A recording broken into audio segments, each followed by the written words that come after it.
السلام علیکم ورحمۃ اللہ وبرکاتہ۔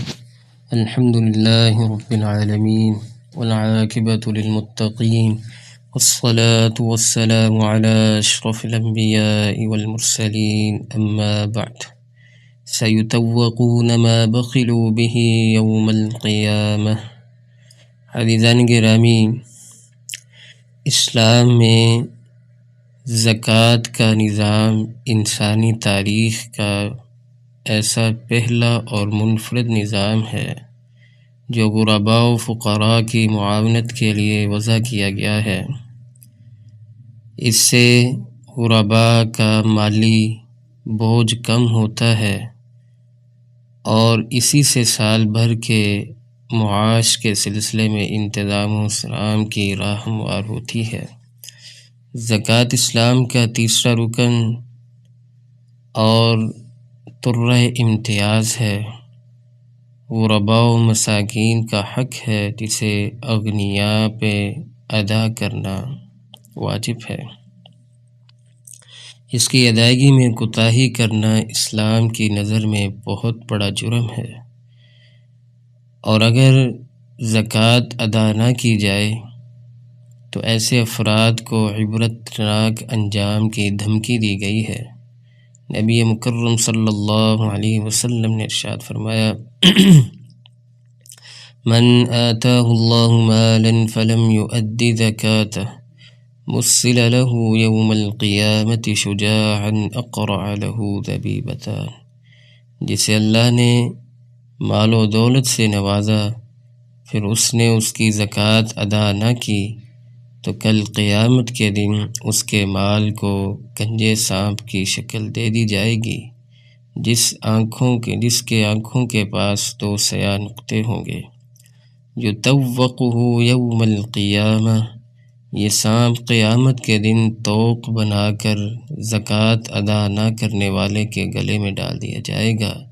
ثم یأخذ بلہذمتیہ یعنی شدقیہ ثم یقول انا مالک انا کنزک۔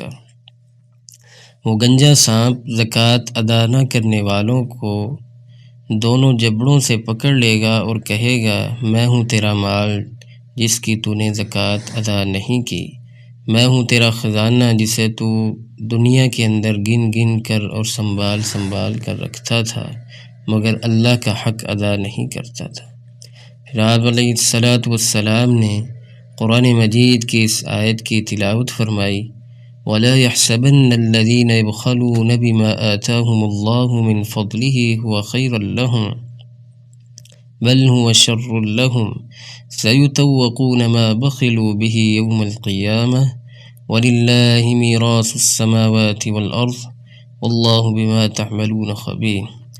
سامعین کرام، اس حدیث مبارکہ میں بہت بڑا درس عبرت ہے کہ وہی مال جسے ہم بڑی محنت سے کماتے ہیں، وہی دولت جس کے بل بوتے پر ہم شہرت حاصل کرتے ہیں، وہی روپیہ پیسہ جسے ہم اپنے لیے باعث افتخار سمجھتے ہیں، وہی بینک بیلنس جس کی وجہ سے ہم معاشرے کی آنکھوں کا تارا بنتے ہیں، اگر اس حوالے سے شرعی تقاضوں کو پورا نہ کیا جائے، زکوٰۃ ادا نہ کی جائے، اللہ کا حق ادا نہ کیا جائے تو کل قیامت کے دن ہمارے لیے یہی مال وبال جان بن جائے گا، یہی خزانہ ہمیں عذاب میں گرفتار کرا دے گا، یہی سرمایہ ہمیں دائمی مصیبت میں پھنسا دے گا۔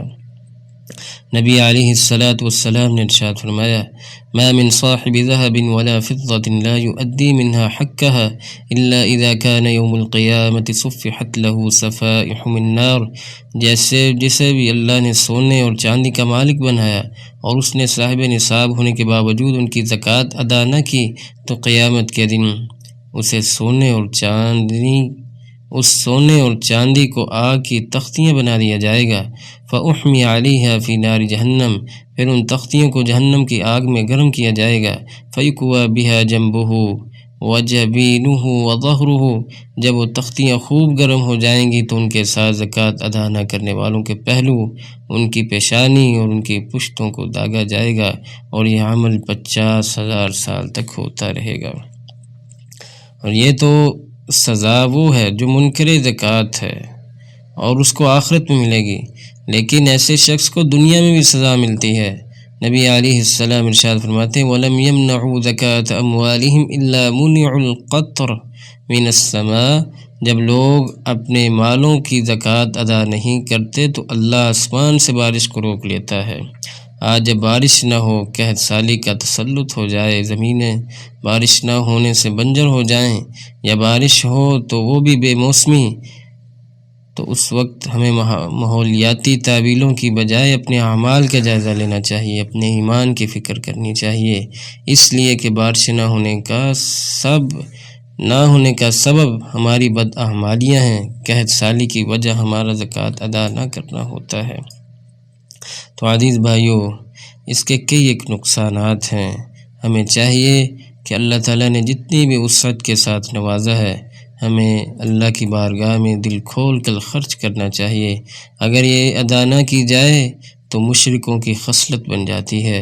وَيْلٌ لِّلْمُشْرِكِينَ الَّذِينَ لَا يُؤْتُونَ الزَّكَاةَ، یہ زکوٰۃ ادا نہ کی جائے تو منافقوں کا شیوا بن جاتا ہے۔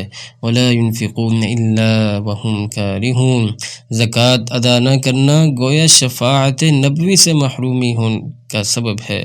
لَأُلْفِيَنَّ أَحَدَكُمْ يَجِيءُ يَوْمَ الْقِيَامَةِ عَلَى رَقَبَتَيْهِ بَعِيرٌ لَهُ رُعَاءٌ، اور اسی لیے رسول اللہ صلی اللہ علیہ وسلم نے لعنت بھی کی ہے جو زکوٰۃ ادا نہیں کرتے۔